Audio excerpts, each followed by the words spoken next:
Hello and welcome to the Ground Podcast for another episode. We are going to talk about football today with Vedant. Vedant, welcome to the show. My first question, I Hello. actually have two questions for you before we begin. First is that did you watch the HITC Sevens video which you sent me? And if you have watched it, what was your first reaction after watching it? Actually, I did not get the time to watch it, but I did get the time to read one of the comments from a fellow Indian where he was talking about how this is all part of Congress because the recent image of India has been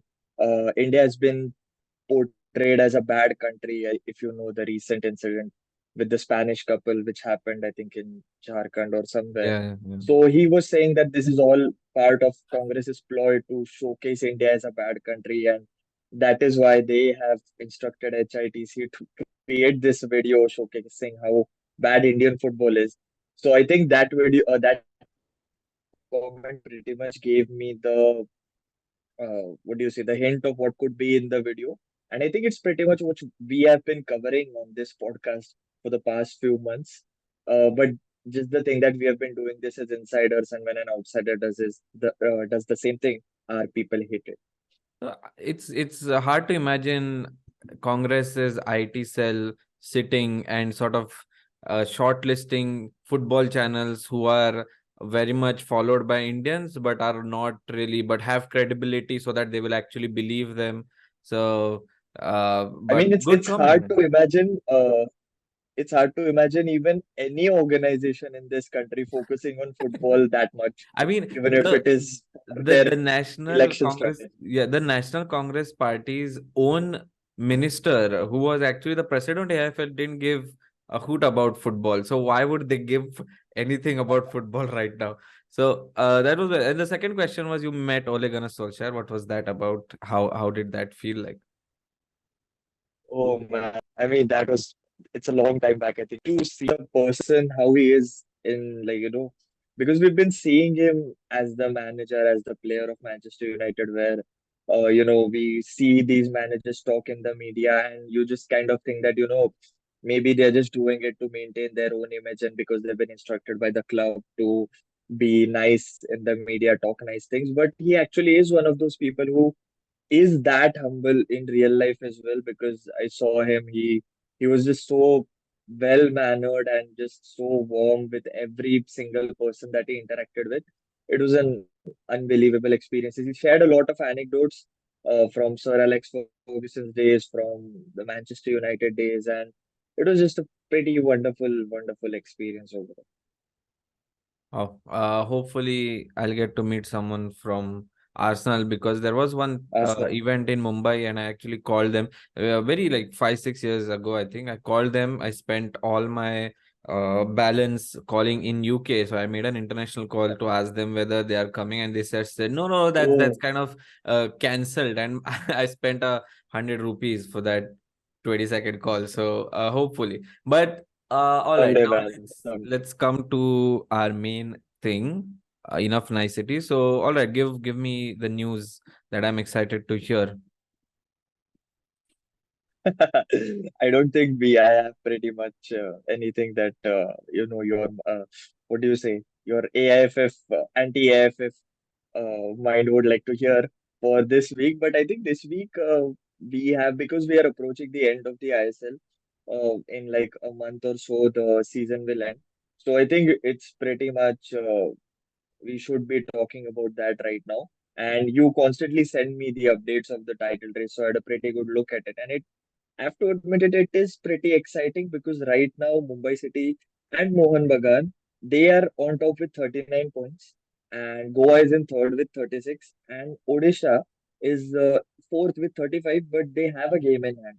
So if they win that, they could be just 1 point off Mumbai City and Mohun Bagan.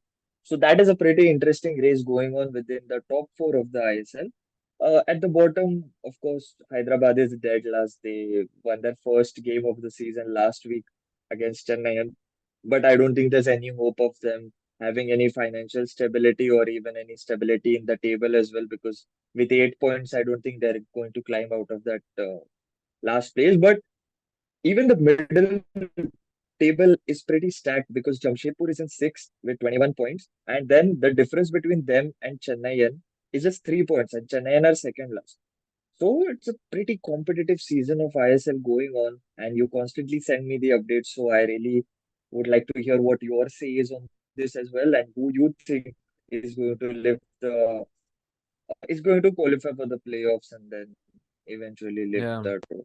So I think the most interesting part for this season was that there were these top five teams. Now let the Kerala Blasters are not there right now, but there were five teams at that moment, and then there was a huge difference between the rest of them, and then huge difference between, of course, Hyderabad and the rest of them. So that's why you see that Punjab Yeah, FC, who was second last for the entirety of the season almost, just jumped to seventh in the last three match days, which is a huge accomplishment for an I League team, and which I am kind of glad also which is happening, because it just shows that if you run a club in a much better way, you can actually kind of, the level of football is not that different, which ISL kind of thought it was, because they thought that they are the main league, and their competitiveness is much higher than ISL, sorry, I League.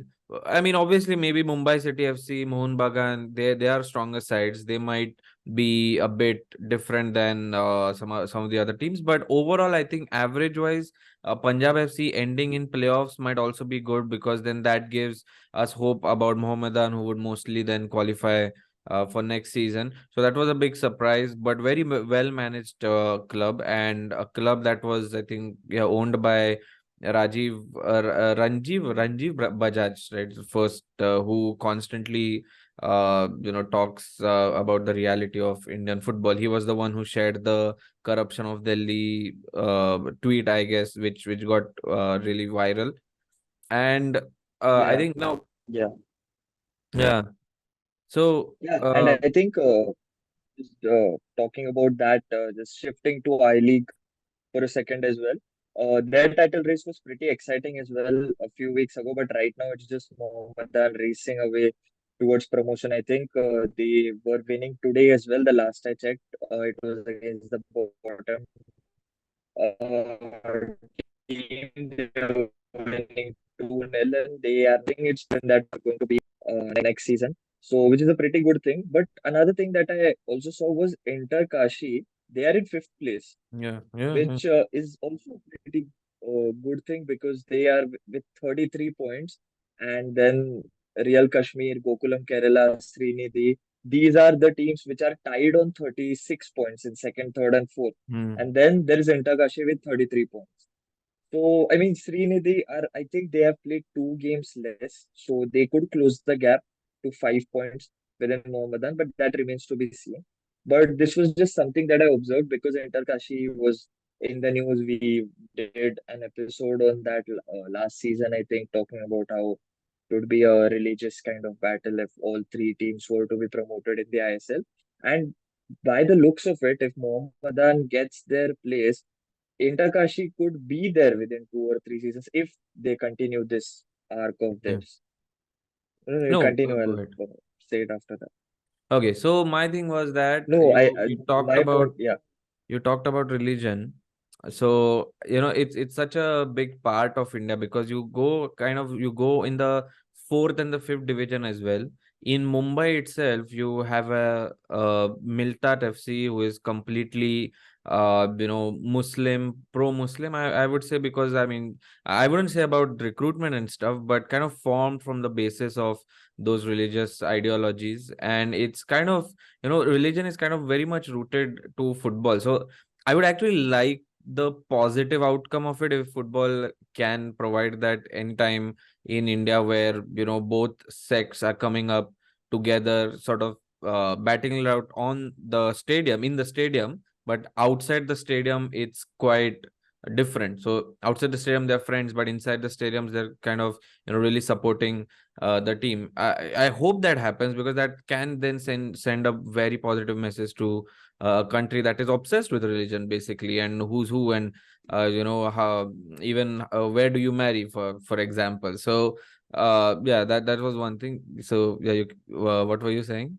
Yeah, and I was just saying that recently Ego Stimac, I mean, just because we're on the topic of I League, Ego Stimac recently was watching at some I League games where he talked about certain players, like I think it was Bikash and David of Mohammedan, Saurav of Gokulam, and Edmund of Intakashi. So I think he was there to scout these players because our under 23 team's coach probably told him. And he did talk about them, saying that they played well. But because the I League has not adjusted its schedule according to the FIFA windows, these players unfortunately won't be able to represent India in our upcoming friendlies, which are in against Malaysia in Kuala Lumpur. So our under 23 teams will be playing two friendlies against Malaysia, but because the I League has not adjusted according to the FIFA windows, so these players won't be picked. But this is probably a good sign because in future, if CMAC is not just looking at ISL, which we have talked about earlier, and he is also looking at I League teams. If he's going to watch the matches of these teams and utilizing those Mm. players, that is a pretty big thing for I League as well, and motivation enough for the players to perform Yeah, yeah. very well.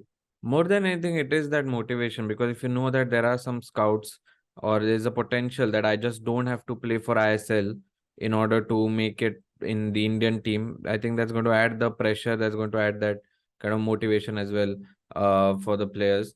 Now coming to ISL again, I think we made a post that said that Mohun Bagan is Liverpool and Mumbai City FC is Yeah, the city of India, which is, I mean, it looks that way, right? Mumbai City FC, backed by the same owners, kind of purchase whoever they want. I think they yeah, are one of the only three sides alongside Mohun Bagan FC who have actually purchased a player in ISL this season.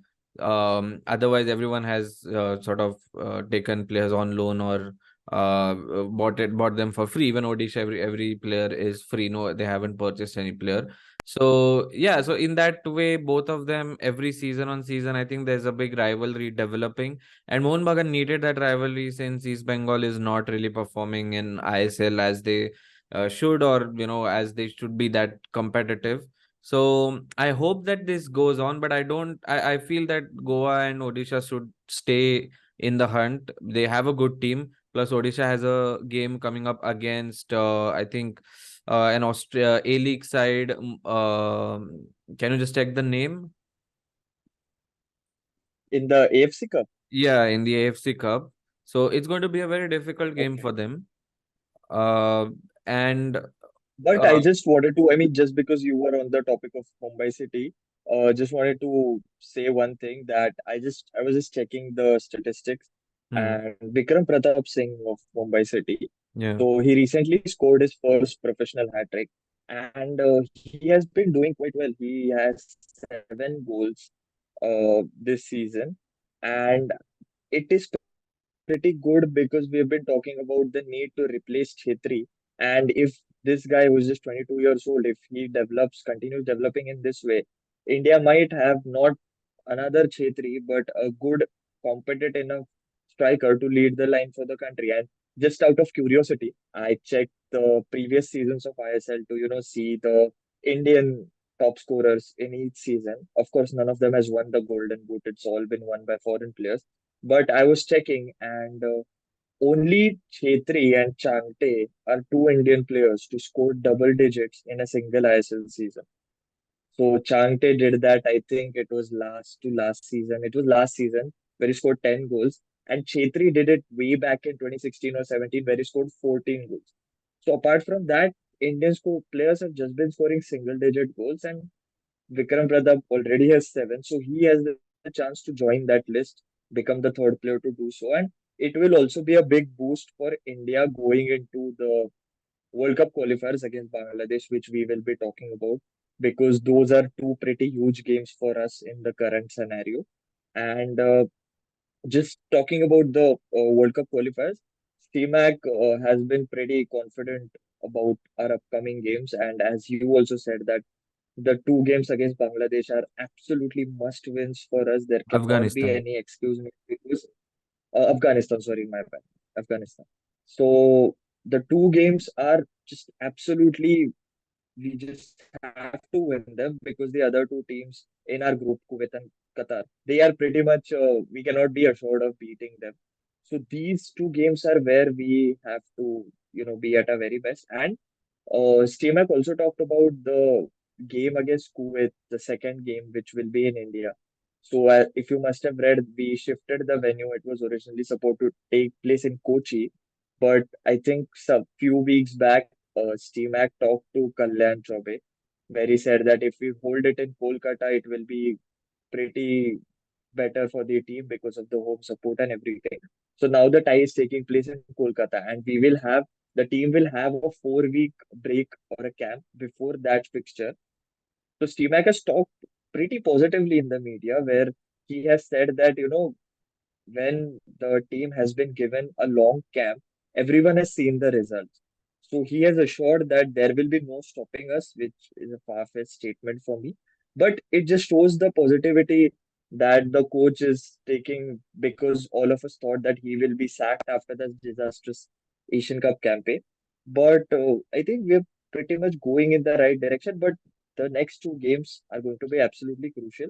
And I just want to know your thoughts on it as well, because they're not that much far away as well. Yeah, I think so before I talk about that, I just want to correct myself. Odisha actually finished the second leg against Central Coast Mariners, the Australian side. They drew 0-0 and lost 4-0 on aggregate. Okay. So but still drawing 0-0. But anyways, now talking about the India Afghanistan game, I think there's, we can't even talk about how these games are crucial, and I think it's just India should win, because if we don't, if even if we draw one, which would be a huge result for Afghanistan team, but for us it is like a failure, because against Kuwait, yes, we won 1-0 away from home, which was a big victory. But I think, when it comes to whether you play in Kolkata or anything, Kuwait is a strong team. India is unfortunately not, because I think after seeing the performances against Syria, Uzbekistan,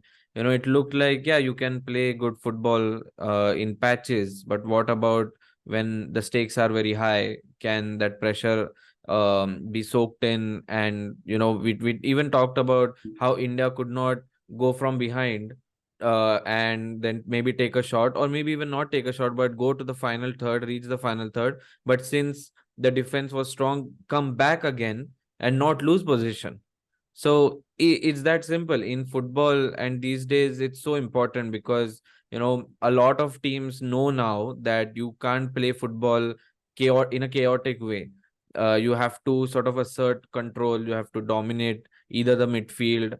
And we are not even talking about Guardiola or Arteta or Klopp implementing these different complex systems. We are just talking about how even Asian teams now know that how you have to increase your stamina, you have to keep the ball to yourself, how you can't rely on long balls unless you have that specialist player. So this is all, I think the complexity of it needs to be understood. And against Afghanistan, we have to now dominate. Even if we win 1-0 or 2-1, I would, at home at least, I would rather say that, we have to look at how we are playing, how our midfield is gelling up, how our defense is doing, because otherwise there's no use. Even if we win against Kuwait or draw against Kuwait, our main aim should be to win against Qatar, which is going to be a big task, and it's almost impossible.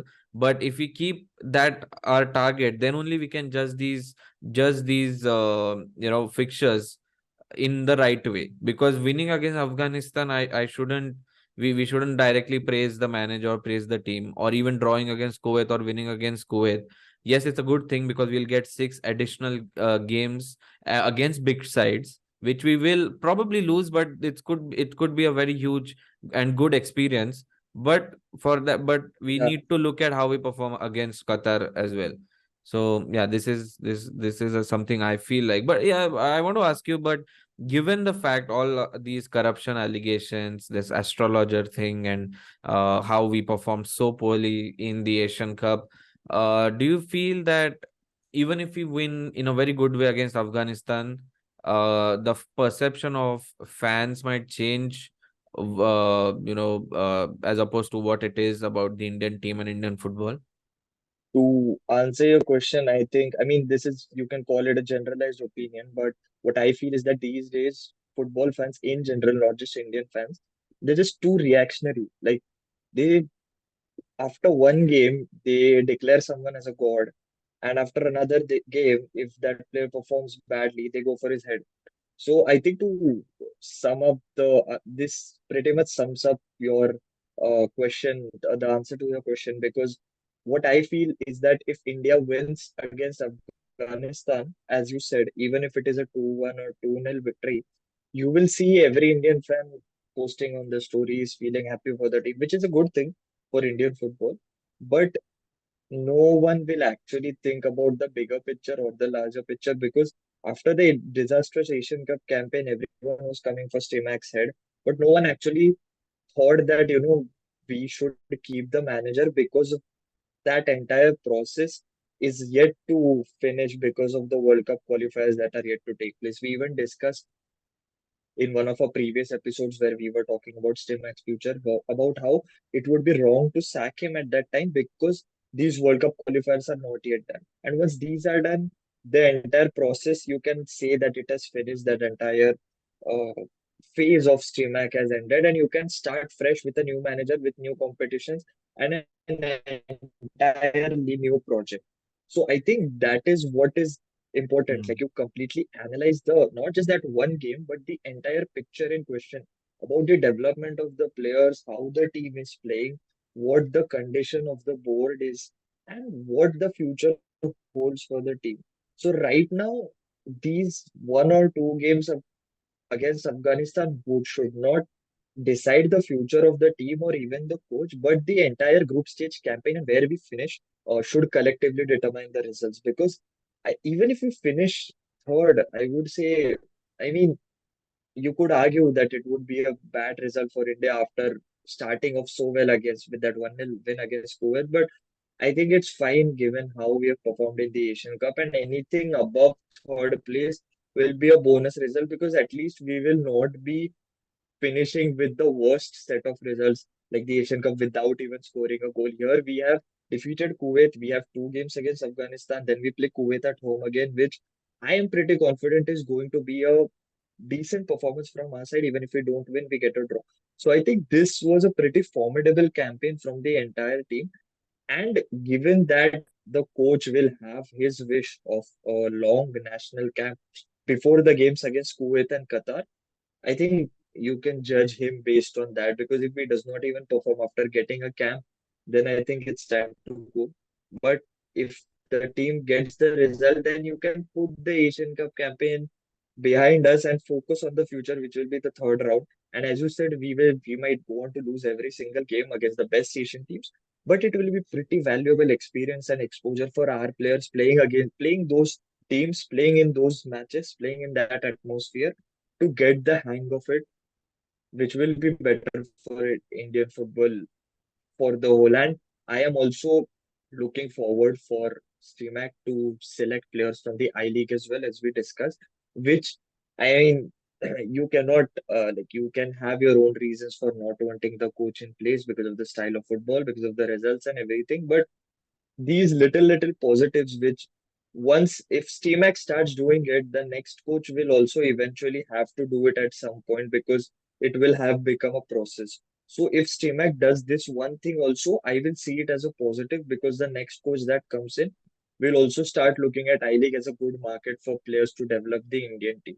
Hmm. So yeah, I think, forget the fans' reaction. I think the entire nation and everything, just wait till this group stage campaign to see where this team is going and where Stimac is going. Yeah, makes sense. Makes sense. Um, One more thing, Vedant, do you know what is coming up? What?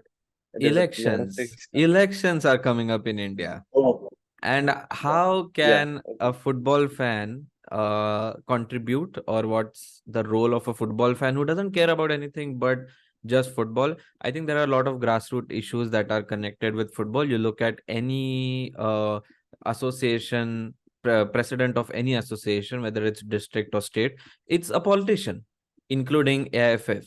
So you have you have the power, if you look in that way, that before the elections you can tweet or send stories or post on Instagram, whatever, wherever you can share anything, WhatsApp, and try to ask these few fundamental questions. First thing, what are you going to do about open spaces in my city so that I, alongside different maybe younger kids, can play anytime we want for free and not pay turfs every time we go.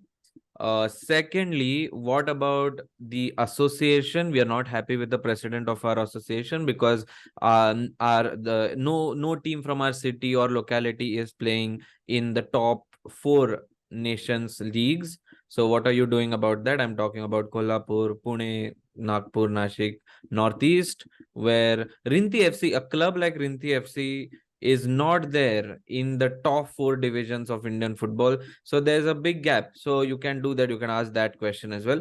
And the third thing is that, can the state remove some kind of budget for grassroots football if the AIFF and ISL is unwilling to do it? So you can ask these three questions and no politician will reply to you, but still you can post it, probably spread more awareness, because it's now on us. We can't expect the authorities to do it. And believe me, everyone blames the fans, saying that cricket is the big major sport and no one watches football. But I would tell you that fans are always the last reason for the failure of an institution, because if you give them a good product, a good good team, good quality football, anything quality product, they will come to you and they will spend their hard earned money, not care about whether it's out of budget or not, and spend it because they want that kind of, they want that happiness.